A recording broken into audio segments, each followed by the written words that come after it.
আসসালামু আলাইকুম প্রিয় বন্ধুরা, এটা হলো আমাদের শিশু নবী। ছোটোবেলা কী ঘটনা ঘটেছিল, এটা হলো 2 পর্ব। সবাই ভিডিওটা পুরো দেখে শেয়ার করে দিবেন। ধন্যবাদ সবাইকে। ইহুদি নাসারাগণ আখিরি নবীর সাথে চরম শত্রুতা পোষণ করে। তারা যদি শেষ নবীকে হাতের কাছে পেয়ে যায় তাহলে হত্যা করার চেষ্টা করবে। অতএব ভাতিজাকে নিয়ে বিদেশে যাওয়া উচিত হবে না, ফিরে যাও।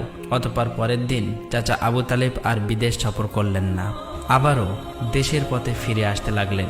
কিছুক্ষণ যাবার পর পথের মধ্যে একটি ঘোড়া দেখতে পেলেন, কিন্তু সেখানে কোনো মানুষ ছিল না। এটা দেখে তারা সেখানে দাঁড়িয়ে পড়লেন। তারপর দেখলেন একজন মানুষ মৃত অবস্থায় পড়ে আছে। আসলেই এটি ছিল একজন ইহুদি, যে শিশু নবীকে হত্যা করতে এসেছিল। কিন্তু আজ সেই শিশু নবী নিজে তাকে বাঁচিয়ে তুলছে, নিজের হাতে পানি খাওয়াচ্ছেন। এভাবেই তাকে বাঁচিয়ে নিজেদের সাথে নিয়ে আবারও পথ চলতে শুরু করলেন। এভাবেই চলতে চলতে তাদের কাফেলা একটি সাগরের কিনারায় এসে উপস্থিত হলেন। সেখানে ছিল একটি জেলে সম্প্রদায়ের বসবাস। তাদের কাফেলা সেখানেই বিশ্রাম নিচ্ছিলেন। কিন্তু ওখানকার জেলে সম্প্রদায় ছিল মূর্তি পূজারী। তারা ছিল কুসংস্কারে আবদ্ধ। চাচা আবু তালেব হঠাৎ করে একটি জায়গায় গিয়ে দেখল একদল জেলে সম্প্রদায় মূর্তি পূজা করছে। তখন তাদের মধ্যে একজনকে জিজ্ঞাসা করলো, প্রিয় ভাইরা, আপনারা এমন করে মূর্তি পূজা করছেন কেন? তখন সেই ব্যক্তি বলল, আমাদের জালে বহুদিন থেকে মাছ ধরা পড়ে না, তাই সমুদ্রের দেবতাকে খুশি করার জন্য এই পূজার আয়োজন করেছি। এদিকে শিশু মোহাম্মদ সাল্লাল্লাহু আলাইহি ওয়াসাল্লাম লক্ষ্য করে দেখলেন একটি বড় মূর্তির সাথে একজন মা ও তার বাচ্চাকে শিকল দিয়ে বেঁধে রাখা হয়েছে, তাদেরকে বলি দেবে বলে। কেননা এই জেলে সম্প্রদায়ের বিশ্বাস ছিল এভাবে বলি দিলে তাদের দেবতা খুশি হবে, তাদের জালে আবারও মাছ ধরা পড়বে। তখন শিশু মোহাম্মদ সাল্লাল্লাহু আলাইহি ওয়াসাল্লাম সেখানে গেলেন এবং তাদেরকে শিকল খুলে মুক্তি করে দিলেন। সেই মুহূর্তে একজন জেলে সেখানে গেলেন এবং বললেন, আমরা যাদেরকে বলি দেব বলে বেঁধে রেখেছিলাম তাদেরকে একজন বাচ্চা খুলে দিয়েছে। এটা শুনে তারা সবাই অতি দ্রুত নবীজিকে ধরতে সেখানে যেতে লাগলো। তখন চাচা আবু তালেব তাদেরকে থামাতে গেল, আর সেই সাথে সাথেই তারা সবাই দেখতে পায় সমুদ্রের কাছে সেই বড় মূর্তিটি আপনা আপনি ভেঙে পড়েছে। সমুদ্রের ঢেউ উঠেছে, আর সেই ঢেউয়ের সাথে সাথে অনেকগুলো মাছ উপরে উঠে এসেছে। এটা দেখে সমস্ত জেলে সম্প্রদায়ের মানুষ অনেকগুলো মাছ ধরল এবং তারা নিজেরা অনেক খুশি হয়ে গেল। এটা দেখে আবু তালেব অবাক হয়ে যায়। আসলে এই নবীজি তখন সমুদ্রের ধারে দাঁড়িয়ে আল্লাহর কাছে দোয়া করছিলেন। নবীজির দোয়ার বরকতে আল্লাহ তাআলা তাদেরকে মাছ দিয়েছিলেন। অতঃপর তাদের কাফেলা মক্কার দিকে রওনা হলো। মক্কায় আসার পর শিশু নবী হযরত মুহাম্মদ সাল্লাল্লাহু আলাইহি ওয়াসাল্লাম চাচা আবু তালেবের ছাগল নিয়ে চরাতে যেতেন। একদিন ছাগল চড়িয়ে ফেরার পথে শিশু নবী দেখতে পান এক জায়গায় দাসদাসীদের কেনাবেচা চলছে। পুরুষদের গরম রড দিয়ে অত্যাচার করছে এবং মহিলাদের উচ্চ দামে কেনাবেচা চলছে। এটা দেখে শিশু নবী অনেক কষ্ট পায়।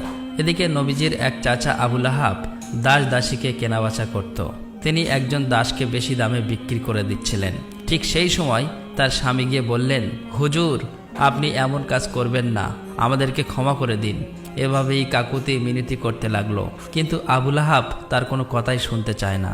ঠিক সেই সময় আমাদের দয়ার নবী সেখানে হাজির হয় এবং চাচা আবু লাহাবকে বলে, আপনি এই মহিলাকে বিক্রি করবেন না।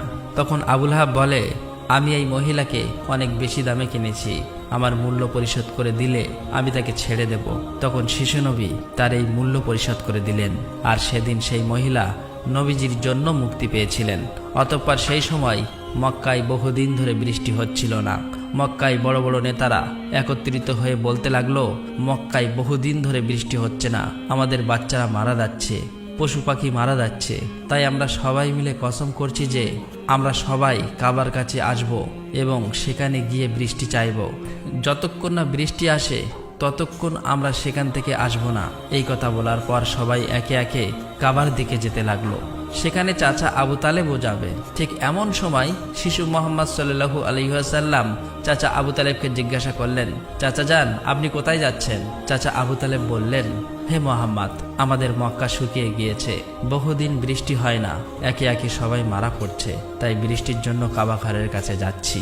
তখন শিশু নবী বললেন, চাচা যান, আপনি আমাকে সাথে নিয়ে চলেন। তখন চাচা আবু তালেব বললেন, হে মোহাম্মদ, তুমি এখন ছোট্ট, সেখানে মক্কার বড় বড় নেতারা থাকবে। আমি যদি তোমাকে নিয়ে যাই তাহলে সকলেই আমাকে অপমান করবে। তখন শিশু নবী বললেন, চাচা যান, আপনি আমাকে সাথে নিয়ে চলেন।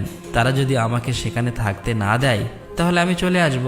শিশু নবীর মুখে এমন কথা শোনার পর চাচা আবু তালেব তার কথা ফেলতে পারলেন না। আসলে তিনি তাকে খুবই ভালোবাসতেন, তাই তিনি তাকে নিয়ে কাবার দিকে রওনা হলেন। কিছুক্ষণ পর তারা কাবার কাছে গিয়ে হাজির হলেন। দেখলেন কাবাঘরের কাছে মক্কার বড় বড় নেতারা হাজির হয়েছে। আশেপাশের পুরুষ মহিলা সবাই হাজির হয়েছে, কেননা তারা শপথ নিয়েছে বৃষ্টি না আসা পর্যন্ত কাবাঘর আঁকড়ে ধরে রাখবে। মক্কার বড় বড় নেতারা বলতে লাগলো, হে আবু তালেব, তুমি কি জানো না আমরা এখানে শপথ করে এসেছি? তুমি এই শিশুটিকে কেন নিয়ে এসেছো? এখানে তো তার কোনো প্রয়োজন নেই। তখন আবু তালেব বললেন, হে মোহাম্মদ, তুমি পিছনের দিকে চলে যাও। এই কথা শুনে শিশু মোহাম্মদ পিছনের দিকে চলে গেলেন। অতঃপর মক্কার বড় বড় নেতারা একসাথে বলতে লাগলো, হে কাবা ঘরের স্রষ্টা, আমাদের পানির ব্যবস্থা করে দিন, আমরা আর পারছি না। এভাবেই বলতে বলতে সারা রাত কেটে গেল, কিন্তু একটুও বৃষ্টি হলো না। সকাল গড়িয়ে দুপুর হয়ে গেল, বৃষ্টি হলো না। এদিকে কাবা ঘরও গরম হতে শুরু করলো। এর মাঝে তিনজন গরম সহ্য করতে না পেরে গরমে অজ্ঞান হয়ে গেল। কিছু লোক তাদেরকে নিয়ে এক জায়গায় চিকিৎসার ব্যবস্থা করলেন। এদিকে একজন চাচা আবু তালেবের পিছনে আঁকড়ে ধরলেন। চাচা আবু তালেব যখন পিছনে ফিরে তাকালেন, দেখলেন শিশু মোহাম্মদ সেখানে দাঁড়িয়ে আছে। অত্যন্ত রেগে গেলেন এবং বললেন, হে মোহাম্মদ, তুমি এখানে কেন এসেছো? তখন শিশু মোহাম্মদ বললেন, চাচা যান, আমাকে আসতে দিন, আমি আসলেই মহান আল্লাহ তাআলা পানি বর্ষণ করবেন। তখন চাচা আবু তালেব বললেন, এখানে এতগুলো মক্কার বড় বড় নেতা আছে, তারা সবাই পানি চাইছে, কিছু হচ্ছে না, আর তুমি এখন এই শিশু বয়সে কি করবে? তুমি চাইলে পানি হবে? এটা সম্ভব? অতএব তুমি পিছনের দিকে চলে যাও। এই কথা শুনে শিশু নবী আবার পিছনের দিকে চলে আসলেন। এদিকে পুনরায় তারা একসাথে বলতে লাগলো, হে কাবা ঘরের স্রষ্টা, আপনি আমাদের পানির ব্যবস্থা করে দিন। কিন্তু কোনো মতেই বৃষ্টি হলো না। তখন সবাই ক্লান্ত হয়ে এক জায়গায় বিশ্রাম নিচ্ছিলেন। চাচা আবু তালেব পিছনে লক্ষ্য করে দেখলেন আবারও শিশু নবী সেখানে হাজির। তিনি অত্যন্ত রেগে গিয়ে বললেন, হে মোহাম্মদ, তুমি আবার কেন এসেছো? শিশু মোহাম্মদ বললেন, চাচা যান, আমি তো আপনার ঘাম মুছতে এসেছি। এই কথা শুনে চাচা আবু তালেব নবীজির উপর প্রচণ্ড মায়া লাগলো এবং তাকে জড়িয়ে ধরলেন। তখন শিশু মোহাম্মদ আবার বললেন, চাচা যান, আমাকে একটিবার কাবা ঘরের কাছে যেতে দিন, আমি গেলে আল্লাহ তাআলা পানি বর্ষণ করবেন। সেখানে থাকা মক্কার নেতাদের মধ্যে একজন এই কথাটি শুনতে পেল। শিশু মোহাম্মদ চিৎকার করে বলতে লাগলো, হে মক্কার মানুষেরা, চেয়ে দেখো, পানি চলে এসেছে। সেখানে থাকা সমস্ত লোকেরা অবাক হয়ে বলতে লাগলো, কোথায় পানি এসেছে? এখানে তো আমরা সবাই গর্বে মারা যাচ্ছি, আর তুমি বলছো পানি চলে এসেছে?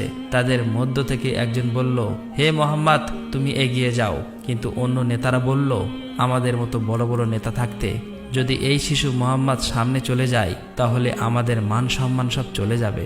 অতঃপর অনেক আলোচনার পর শিশু মোহাম্মদকে কাবা ঘরের সামনে যাবার অনুমতি দেওয়া হলো।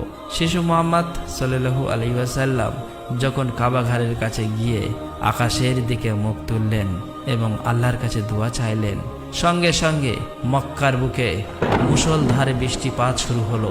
দেখতে দেখতে মক্কার চারিদিকে বৃষ্টিতে পরিপূর্ণ হয়ে যায়। এটা দেখে মক্কার মানুষেরা খুবই খুশি হয়ে যায় এবং বৃষ্টিতে ভিজতে ভিজতে যে যার মতো তাদের বাড়ি চলে যায়। প্রিয় দর্শক, একবার ভেবে দেখুন, এই কাহিনীটি শুধু ইতিহাস নয়, এটা ভালোবাসা, কষ্টের আর তাকওয়ার এক জীবন্ত নিদর্শ। আমাদের দয়ার নবী, রহমতের নবী কতই না কষ্ট পেয়েছেন। তিনি এত কষ্ট সয়েও কাউকে অভিশাপ দেননি, শুধু দোয়া করছিলেন, হে আমার রব, আমার উম্মতকে মাফ করে দাও। তারা জানে না আমি কে। এই সেই নবী যার ভালোবাসা ছাড়া জান্নাতের দরজা খুলবে না কারো জন্য।